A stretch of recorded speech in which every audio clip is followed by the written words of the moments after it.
भव सागर को तरण में करो हमारी सहाय। जिन शासन जिन वाणी सदा जयवंत हो। श्रवण संग सदा अविचल मंगल हो।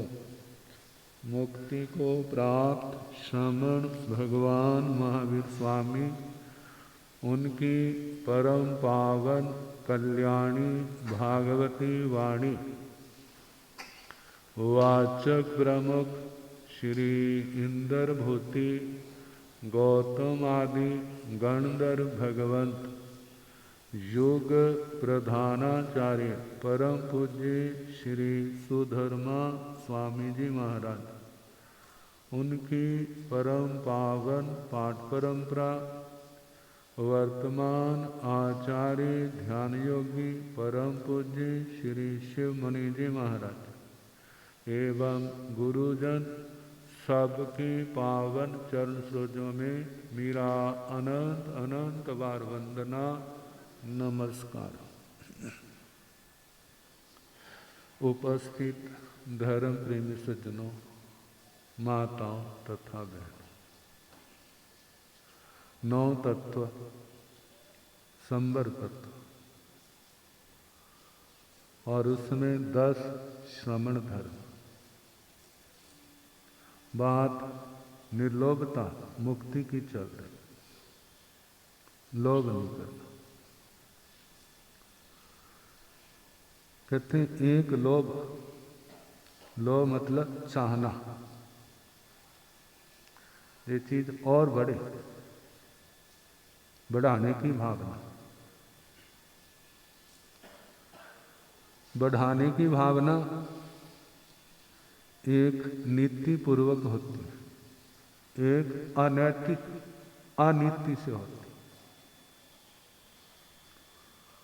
लोक में लौकिक रिद्धि बढ़ाने की रोक नहीं है,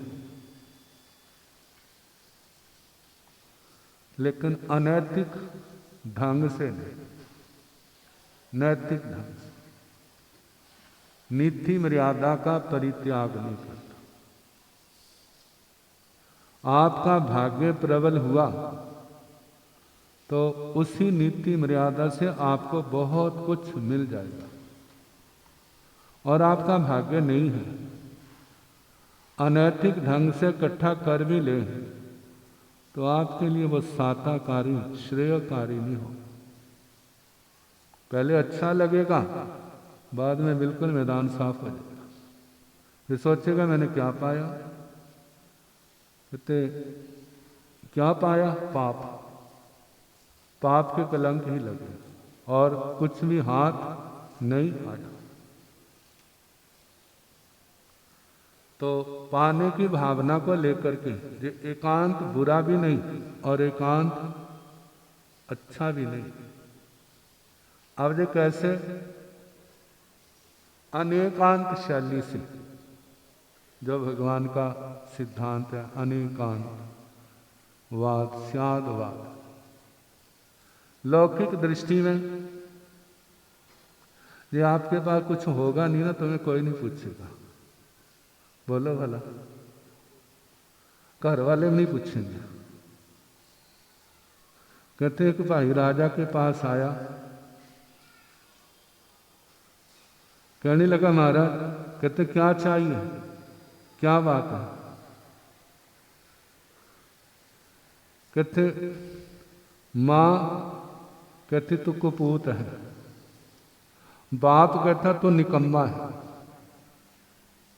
घर वाली कहती किसी काम का नहीं, बच्चे कहते हैं हमारे बाप के पास कुछ नहीं,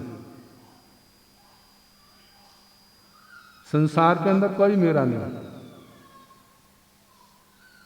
राजा समझ गया, कहते कोई बात नहीं, तेरे अंदर क्या योग्यता है, जो योग्यता थी वहां उसको काम पर लगा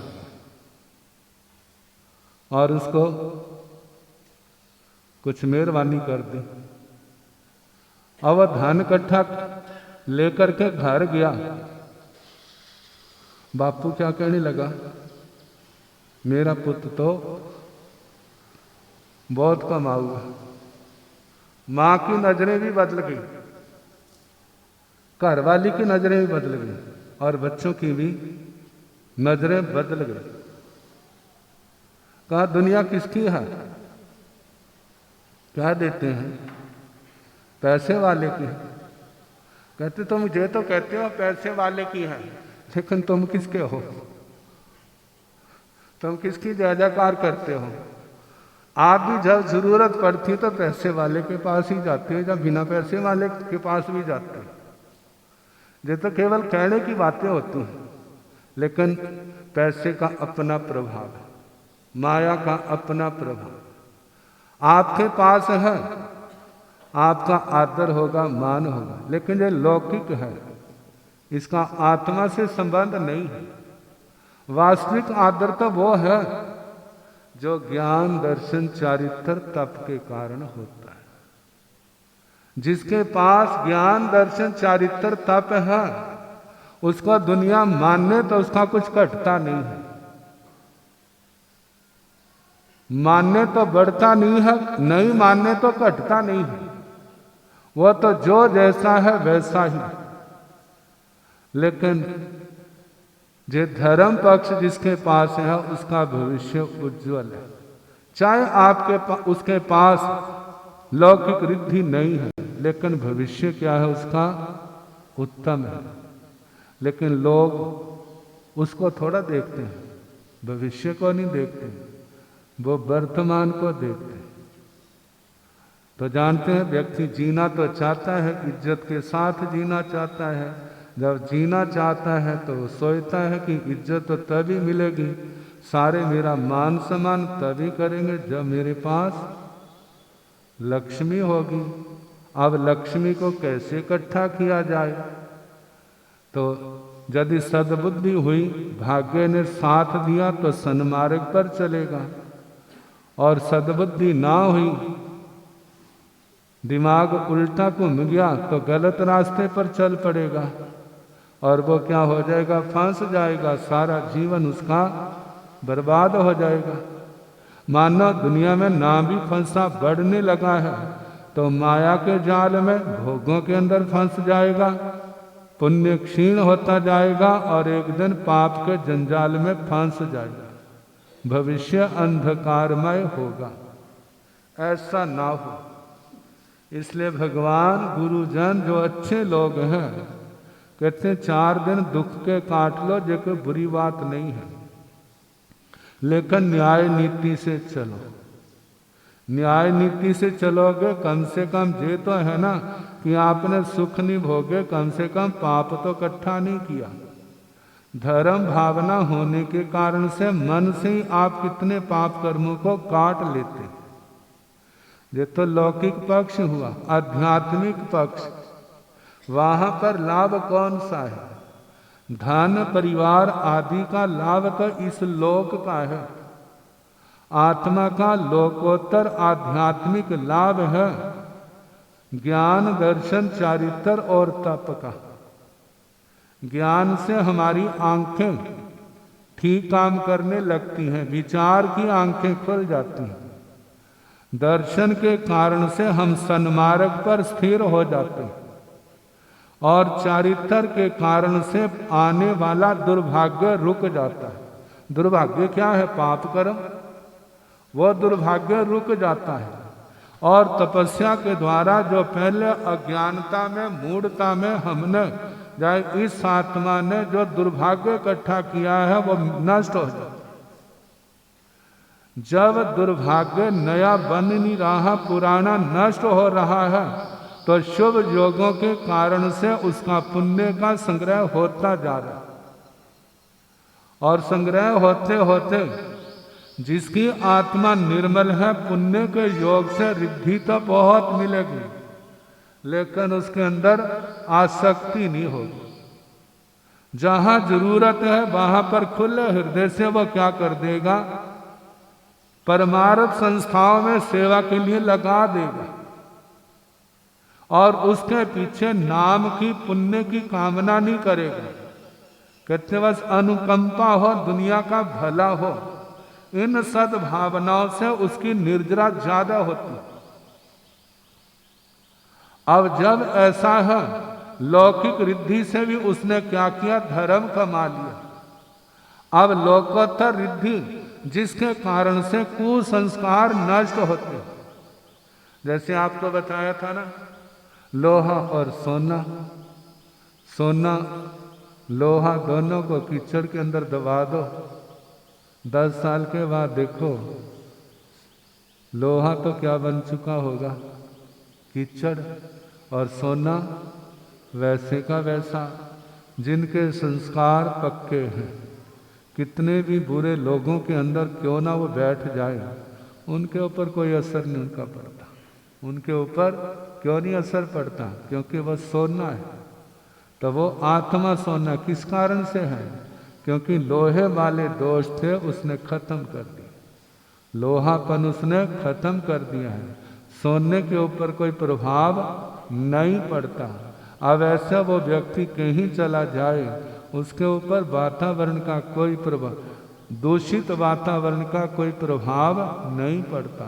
जो अच्छा वातावरण है उसको वो दूर से ही ग्रहण कर लेता है, सुन करके देख करके ग्रहण कर लेता है।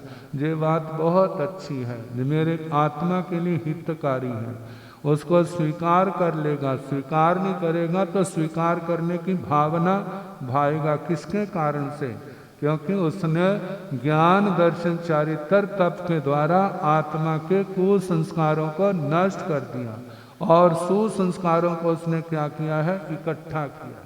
उसके बल से आगे से आगे, आगे से आगे बढ़ता जाता है।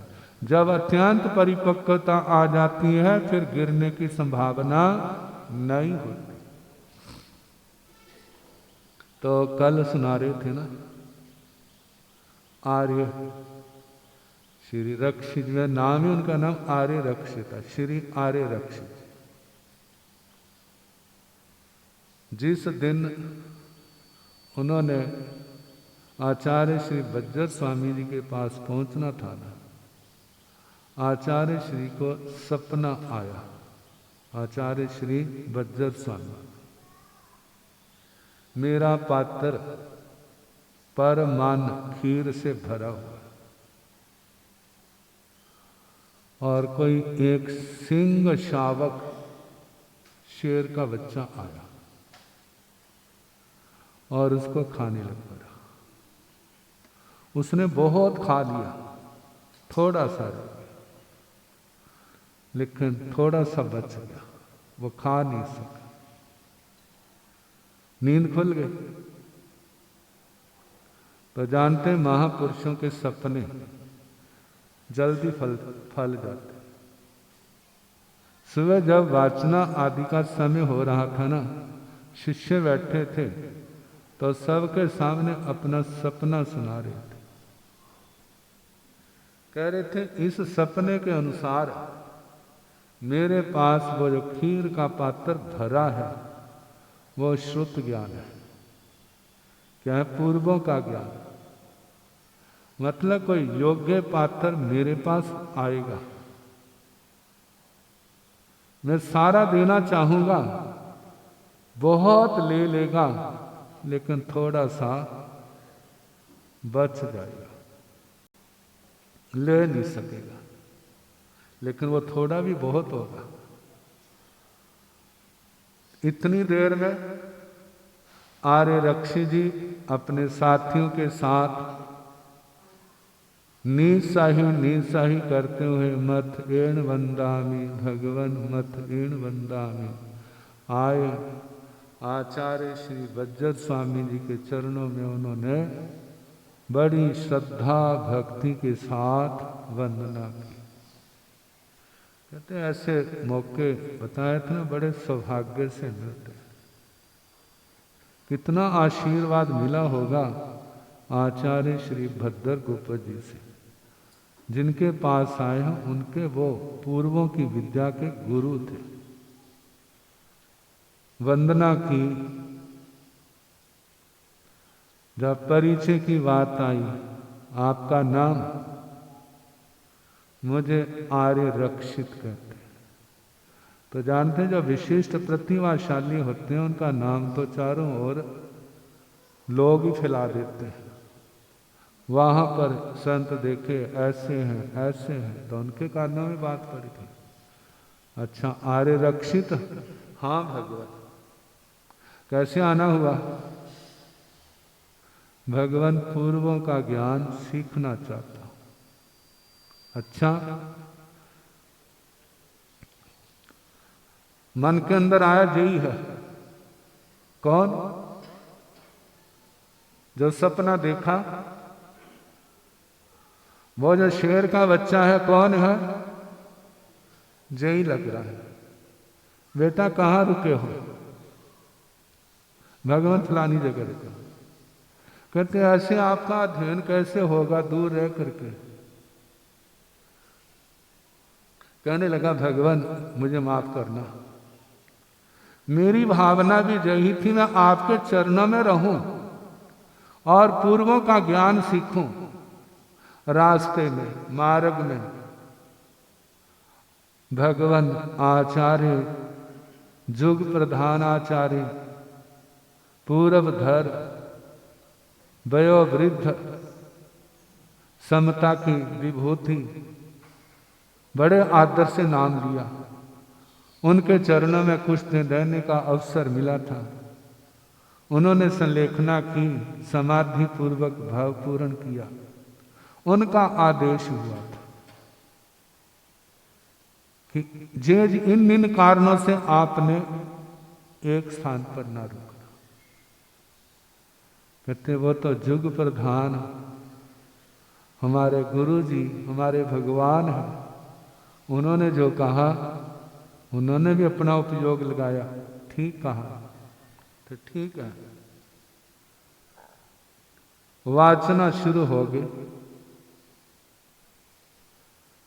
अध्ययन होता जा रहा है, बढ़ता जा रहा है। प्यासों की प्यास शांत हो रही। समय व्यतीत हो रहा है। एक पूर्व का ज्ञान सीख लिया, दूसरा पूर्व सीख लिया, तीसरा पूर्व, चौथा पूर्व, पांचवा पूर्व, छठा, सातवां, आठवां, नौवां, 9 पूरे हो गए। 10वें पूर्व में जब प्रवेश हुआ, मां का संदेशा आ गया, भाई के साथ इतना समय हो गया है, मिलने को मन बहुत कर रहा है। कहते आप आ जाओ ना, हम सारा परिवार दीक्षा लेगा। क्या करेंगे? आप आओ, हमें तारो, सभी दीक्षा लेंगे। तो कहने लगे भैया पहले तू तो ले, वो तो जब जाएंगे तब लेंगे, आप तो लो, आपने भी लेनी है ना। कहते हैं हाँ, फिर देरी किस बात की? कहते लो, आप कहते हैं ऐसे ही बोल रहे हैं, दिलाओ दीक्षा। ले ली दीक्षा, दीक्षा हो गई, संयम पाल रहे हैं। फिर जा माँ ने कहा था उनको जल्दी लाओ, चलो। अब जब हर समय रोज 2-4 बार कहते हैं, कहते चलो जो ज्ञान सीख लिया, अब शेष ज्ञान दोबारा आके क्या करेंगे? सीखेंगे। एक दिन पूछा भगवान कितना का रह गया है? 10वां पूर्व। कहते सिंधु में से बिंदु दिया है। सिंधु सागर, उसमें से बिंदु दिया। कहते थक गए? नहीं महाराज, थका तो नहीं। फिर आगे बढ़े और भाई क्या करे? इंजेक्शन लगा रहे, चलो चलो चलो। आखिर कहा भगवान शेष में आके पढ़ूंगा, सारी बात बता दी।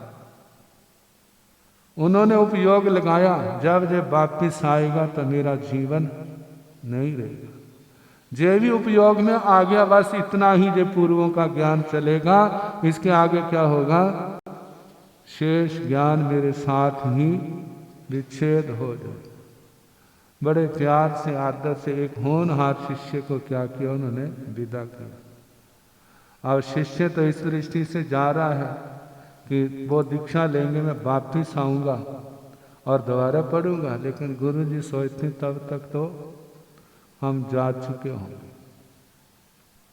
अब इसके आगे क्या होता है, बहुत कुछ होता है, तो जैसे समय होगा कराने का प्रयास।